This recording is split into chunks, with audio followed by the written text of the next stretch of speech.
निर्जला एकादशी व्रत कथा। निर्जला एकादशी व्रत की कथा इस प्रकार से है।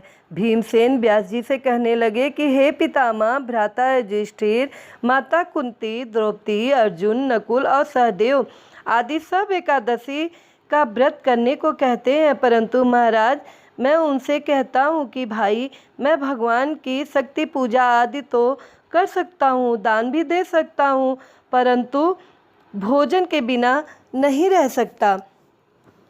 इस पर व्यास जी कहने लगे कि हे भीमसेन, यदि तुम नरक को बुरा और स्वर्ग को अच्छा समझते हो तो प्रतिमास की दोनों एकादशियां को अन्य मत खाया करो। भीम कहने लगे कि हे पितामह, मैं तो पहले ही कह चुका हूँ कि मैं भूख सहन नहीं कर सकता। यदि वर्ष भर में कोई एक ही व्रत हो तो मैं रख सकता हूँ, क्योंकि मेरे पेट में वृक नाम वाली अग्नि है, सो मैं भोजन किए बिना नहीं रह सकता। भोजन करने से वह शांत रहती है, इसलिए पूरा उपवास तो क्या, एक समय भी बिना भोजन के किए रहना कठिन है। अतः मुझे कोई ऐसा व्रत बताएं जो वर्ष में केवल एक बार ही करना पड़े और मुझे स्वर्ग की प्राप्ति हो जाए। श्री व्यास जी कहने लगे कि हे पुत्र, बड़े बड़े ऋषियों ने बहुत शास्त्र आदि बनाए हैं, जिनसे बिना धन के थोड़े परिश्रम से ही स्वर्ग की प्राप्ति हो सकती है। इसी प्रकार शास्त्रों में दोनों पक्षों की एकादशी का व्रत मुक्ति के लिए रखा जाता है। व्यास जी के वचन सुनकर भीमसेन नरक में जाने के नाम से भयभीत हो गए और काँप कर कहने लगे कि अब क्या करूं? मास में 2 व्रत तो मैं कर नहीं सकता। हाँ, वर्ष में एक व्रत करने का प्रयत्न अवश्य करूँगा। अतः वर्ष में एक दिन व्रत करने से यदि मेरी मुक्ति हो जाए तो ऐसा कोई व्रत बताएं। यह सुनकर व्यास जी कहने लगे कि वृषभ और मिथुन की संक्रांति के बीच ज्येष्ठ मास के शुक्ल पक्ष की जो एकादशी आती है उसका नाम निर्जला है। तुम उस एकादशी का व्रत करो।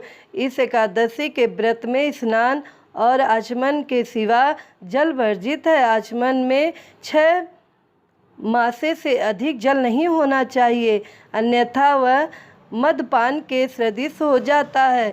इस दिन भोजन नहीं करना चाहिए, क्योंकि भोजन करने से व्रत नष्ट हो जाता है। यदि एकादशी को सूर्योदय से लेकर द्वादश के सूर्योदय तक जल ग्रहण न करें तो उसे सारी एकादशियों के व्रत का फल प्राप्त होता है। द्वादशी को सूर्योदय से पहले उठकर स्नान आदि करके ब्राह्मणों को दान आदि देना चाहिए। इसके पश्चात भूखे और सहपात्र ब्राह्मणों को भोजन कराकर फिर आप भोजन कर लेना चाहिए। इसका फल पूरे एक वर्ष की संपूर्ण एकादशियों के बराबर होता है। व्यास जी कहने लगे कि हे भीमसेन, यह मुझको स्वयं भगवान ने बताया है। इस एकादशी का पूर्ण समस्त तीर्थों और दानों से अधिक है। केवल एक दिन मनुष्य निर्जल रहने से पापों से मुक्त हो जाता है। जो मनुष्य निर्जला एकादशी का व्रत करते हैं उनकी मृत्यु के समय यमदूत आकर नहीं घेरते, वरन भगवान के पार्षद उसे पुष्पक विमान में बिठाकर स्वर्ग को ले जाते हैं। अतः संसार में सबसे श्रेष्ठ निर्जला एकादशी का व्रत है, इसलिए यत्न के साथ इस व्रत को करना चाहिए। उस दिन ओम नमो भगवते वासुदेवाय मंत्र का उच्चारण करना चाहिए और गौदान करना चाहिए। इस प्रकार व्यास जी की आज्ञा के अनुसार भीमसेन ने इस व्रत को किया, इसलिए इस एकादशी को भीमसेनी या पांडव एकादशी भी कहते हैं। निर्जला व्रत करने से पूर्व भगवान से प्रार्थना करें कि हे भगवान, आज मैं निर्जला व्रत करता हूँ, दूसरे दिन भोजन करूँगा। मैं इस व्रत को श्रद्धापूर्वक करूँगा, अतः आपकी कृपा से मेरे सब पाप नष्ट हो जाएं। इस दिन जल से भरा हुआ एक घड़ा वस्त्र से ढककर स्वर्ण सहित दान करना चाहिए। जो मनुष्य इस व्रत को करते हैं उनको करोड़ पल सोने के दान का फल मिलता है, और जो इस दिन यज्ञ आदि करते हैं उनका फल तो वर्णन ही नहीं किया जा सकता। इस एकादशी के व्रत से मनुष्य विष्णु लोक को प्राप्त होता है। जो मनुष्य इस दिन अन्न खाते हैं वो चांडाल के समान हैं, वे अंत में नरक में जाते हैं। जिसने निर्जला एकादशी का व्रत किया है वह चाहे ब्रह्म हत्यारा हो, मदपान करता हो, चोरी ही हो या गुरु के साथ द्वेष किया हो, मगर इस व्रत के प्रभाव से स्वर्ग जाता है।